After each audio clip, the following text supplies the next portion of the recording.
Now they have jumped three more spots and now they occupy the fourth position on the points table. That means they are still in the race for the playoffs. Rajasthan, on the other hand, they were not at their best and now they have finished the tournament at the last position on the points table. That means Chennai is now seventh, and it has been a pure disaster with how Rajasthan batted today. It felt like that they are in the game. 191 is what Kolkata managed in their quota of 20 overs, with of course Owen Morgan scoring 68 of 35 deliveries. But Rajasthan started on a very bad note, and to discuss all of it, I have of course been joined in with Yuvraj Dua. Yuvraj, a very bad performance, I would say. I think they were already down and out after the first innings because they couldn't have possibly chased this total down in 13, 14 overs. They would have wanted to do that because of the net run rate. So they were pretty much out of it, but they would have still they would have still wanted to make an effort to get over the line. They were not able to do so because clearly they were in a lot of hurry. Steve Smith trying to hit it into the orbit. I don't know what he was doing in the whole tournament. He was almost all the innings he was trying to hit it out of the ground. He's not Right. that kind of a player. He's a touch player, and this is not his game. He should take some time at the crease and then get going. But he looked like a different player. Sanju Samson, Jaws Butler, Ben Stokes, whoever you talk about.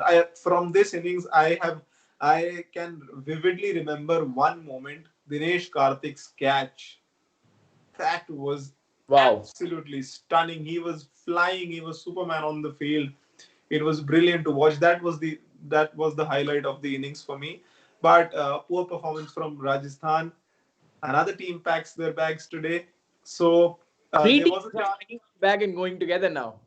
Three teams, yes. There was a possibility today of two teams being eliminated because Chennai were already eliminated and two have been eliminated. We would have enjoyed it more if Punjab would have stayed in the race, but unfortunately, Rajasthan and Punjab and Chennai will pack their bags. I think they should book the same flight home and enjoy the ride. We have some fun in the flight. This is Probably where they they, went wrong. they didn't have fun at the fag end of the tournament. Probably they'll have some fun, some nice meals, and a good chat about Yeah. the tournament and how they gave up, how they lost, what went wrong for them. But yeah, Kolkata still in it. Tomorrow's Absolutely. game, cannot wait for it, Vedan. It's going to be another cracker jacker. Cracker. We'll be on our toes. The players will be on our toes. Everyone will be on their toes, I think. Absolutely. I totally agree to it. Delhi playing against Bangalore. Both of them are looking for a win and see if they can occupy that second position on the points table. But it has also come down to whether they can manage to stick that position in the first four. Because if you see, today, Kolkata has registered a 60-run victory. That means it has affected in a good way to their net run rate. On the other hand, if Sunrisers wins, then they will be coming in the first four, and that means they also have a positive net run rate. So you never know. A team which loses, and if loses by a big margin, we can also expect Delhi or Bangalore to be knocked out from this tournament. Absolutely, I think. And Vedant, I was just having a look at the best tweets of the game as I was talking about Dinesh Karthik's catch. I just had a glance at the first tweet. It was by Stardust. He says DK's failures with the bat through the season will be forgotten and forgiven with the catch that he grabbed of Stokes in the most spectacular manner, single handedly on a do or die encounter. This signifies it for me, sums it up for me. I thought we will talk more about the game, then move on to the tweets, but I just couldn't take my eyes off this tweet because it was a stunning, absolutely stunning grab. Probably the best of the tournament. I think With I think that was a proper game changer as well, to be very honest, because absolutely, in the first over, Rajasthan managed 19, and we were expecting that Robin Uthappa got out. It's okay, but then Steve Smith promoted himself at number three ahead of in-form Sanju Samson. So that meant that they are definitely looking to chase this target in 12 to 13 overs to give them a little more edge. And that's what Ben Stokes was doing in the third over as well. When he was just charging down to Pat Cummins, probably thinking to go over the extra cover fielder for a four. But that catch, it was just a game changer. And I think he's absolutely right. all the ducks, all the low scores, they will be forgiven after this performance. I think I so. think Dinesh Karthik has also managed to retain his position in the side for 2021 Indian T20 League. Just because of that catch, everything is forgotten, Dinesh Karthik. Whatever sins you've committed in your life, Yeah. everything is thrown down the river because of that one catch. But it did look like today that Rajasthan were in a bit of a hurry because they knew that they had to chase this total down probably below 15 overs. And it showed because But they were you just. have to be very honest. I didn't know why they were trying that. If they could have just gone by the approach as they did in the last two games, that would have been a little better. The way they played against Mumbai, the play against Punjab, if they could have just go out there, express themselves, try to chase that target, probably let it be on Sunrisers to lose. Just give your 100%, give your 100%, see if you can think that probably Mumbai can knock Hyderabad out of the tournament. That's what they should have gone with the approach. But they lost Ben Stokes at the start of it. They lost Robin Uthappa. Then Steve Smith was in a little hurry. And then Rian Parag, he did not show the confidence, that he did not show the intent to bat with Joss Butler. And then it was very difficult for Joss Butler and Rahul Tewatia to be just there, just try to get to the target. It was not 150, 160 where you could have managed with four down in power play. It was very tough. Um, and this is the difference, Vedant. As I was discussing with you in the first game, Chennai weren't in the race for the playoffs. That's why they played so freely. They played their natural game. But today, Rajasthan had the pressure, had the burden of staying in the race, staying alive in this tournament. And that's why I think they lost so many wickets. The pressure was on them. And as again, I was going through the second tweet again, which I can't take my eyes off. It's by King of Stallion. He says that I think Kolkata have qualified for the playoffs because Mumbai is invincible at the moment. They can't lose to Hyderabad in any condition. I don't agree with that, of course. I think we got our four teams for the playoffs. Do you think it's a certainty right now? Because I still I don't. think any team can beat any team. So And I on personally. the other hand, the way Manish Pandey is playing, the way Diman Saha is playing, the way we know David Warner can play, you cannot knock somebody like Hyderabad out of the picture. That's for sure. On the other hand, I personally believe that now Hyderabad will be looking to just go out there and play freely because they know they have nothing to lose actually, because they came into this tournament, registered so many losses, then tried to be on the track again, and now since they are in a position to have 14 points, they might even qualify. But I think in David Warner's captaincy, they would not be thinking about anything but just to go out there, win. They don't have any pressure to win by X number of balls, X number of runs. They just need to win. And I think it will be a good contest between bat and ball and, of course, Mumbai and Hyderabad. Kolkata still have a chance to qualify if Hyderabad wins. Because if Delhi loses by a huge margin or even Bangalore, they could slip below Kolkata in terms of net run rate. So there's still every possibility can arise. There are all permutation combinations which are still possible. So it's good that the tournament is still open and I Kolkata is think, depending. I think with the character Kolkata has been able to show in today's contest, they deserve to play playoffs.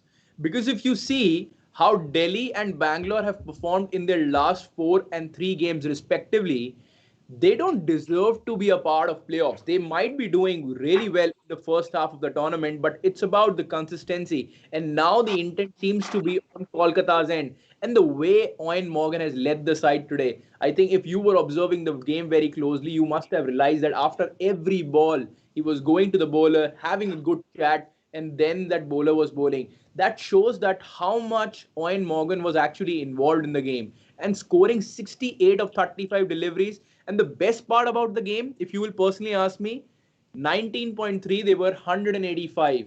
19.4 he turned down a single. 19.5 he again turned down a single.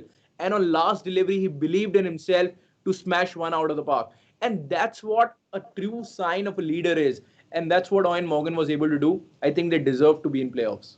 I think for Kolkata, everything went right from the word go. First of all, pre-match too, they got all the selections right. Shivam Mavi came in 4 overs, 15 for 2. Kamlesh Nagarkoti was retained. He performed for them. Sunil Narayan, of course, wasn't able to turn up to the occasion, but still satisfactory. They made changes came good, and after and during the course of the match, almost all the decisions, the batting order he got almost spot on. uh, Rotation of the bowlers was fantastic, I think. So I think Owen Morgan scored really high in all departments of captaincy today, and that was the difference for them, I think. Yuvraj, just 30 minutes to Shah Rukh Khan's birthday. Best present? Best birthday present, I think, but still not a certainty. I think a win would be a good birthday present for him, but he'd like for them to qualify finally for the playoffs. It would be a huge moment for the owners and the team as well. And I think Kolkata will sleep pretty well tonight, I think, after this huge win. Absolutely. I think even Mr. Venki Mysore, the CEO of Kolkata, was very happy after that win. And I think the intent and the combination seems to be coming out right. I think they need to just try to have someone else instead of Sunil Narine in picture. Other than that, everything seems to be looking really good. And now I think it's time to look at the scorecard once, let people know how this game actually panned out. So Rajasthan had won the toss. Steve Smith won the toss, and they elected to have a bowl. Shubman Gill and Nitish Rana opened the innings. Nitish Rana was dismissed on the first delivery of the game, and he was asked to go back to the pavilion. Shubman Gill managed 36 of 24 deliveries, 6 boundaries involved. Rahul Tripathi, 39 of 34 deliveries. Both of them were batting together well, but then both of them got out in a little span of time, and then Sunil Narine got out for a duck. Owen Morgan, the game changer, 68 of 35 deliveries, 5 boundaries, and 6 massive sixes. Dinesh Karthik again a duck, so 3 ducks in first 7 players. So that's not the best of signs, but even then they managed 191. Andre Russell, he was really good. 25 of 11 deliveries, something of that sort was required, because inclusion of Andre Russell was purely because of his batting. He did not bowl today, so I think Owen Morgan was expecting him to contribute those many runs in X many deliveries, and he was able to do that. Pat Cummins scored 15 of 11 deliveries.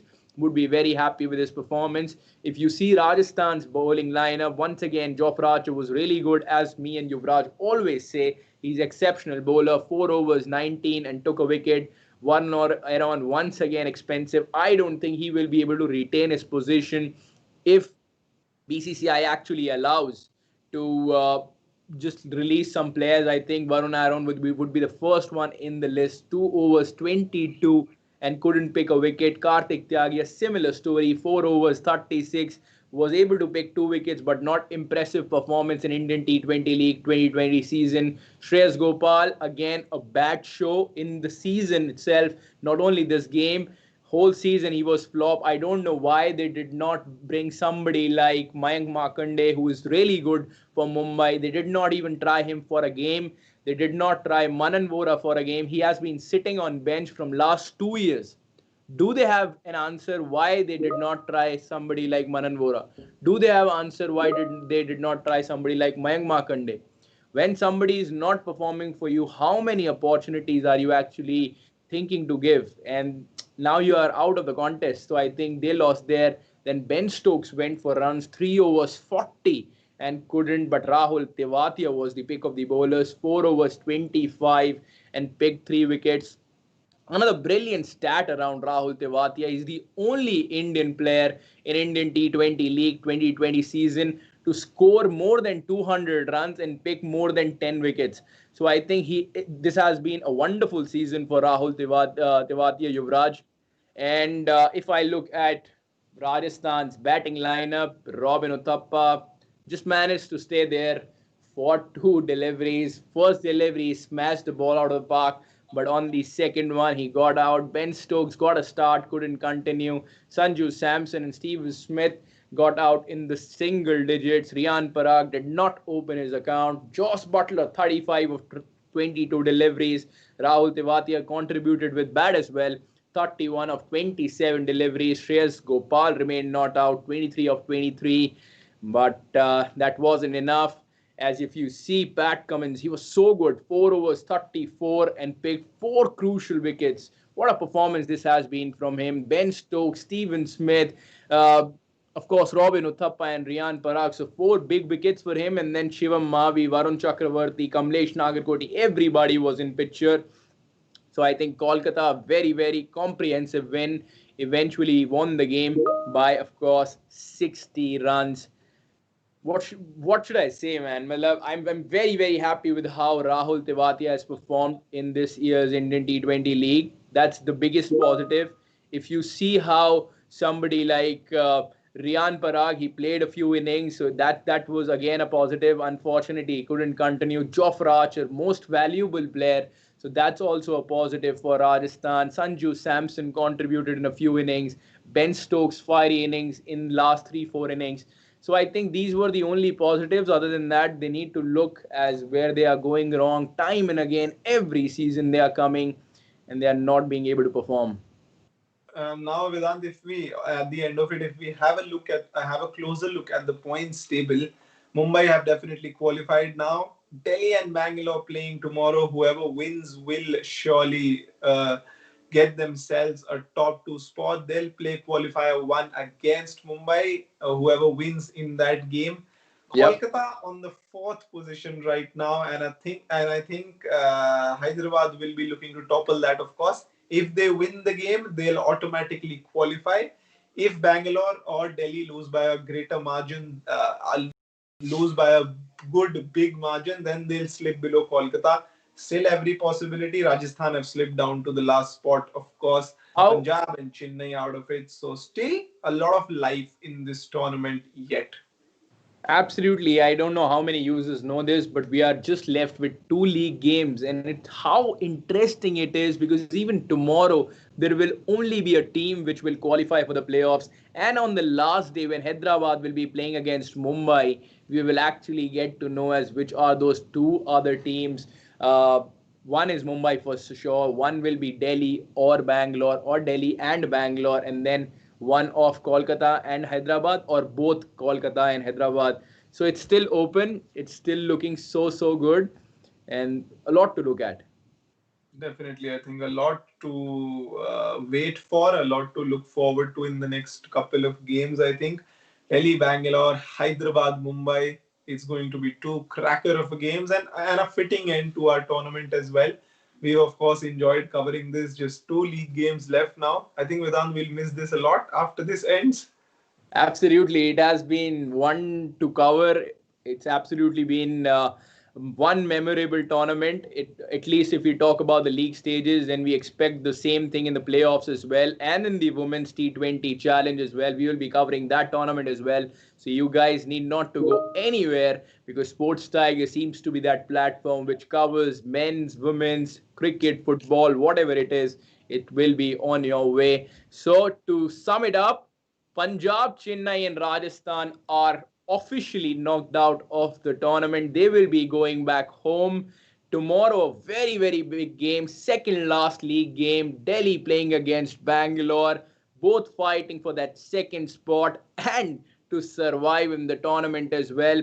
It will be one to watch, and we will be covering that game, of course, tomorrow at 4 o'clock. Match Day Live will be back because it's not a Saturday, it's not a Sunday, so it will be back. So don't go anywhere. Keep watching Sports Tiger. Enjoy the sport. And me, along with Yuvraj, will say a goodbye to all of you.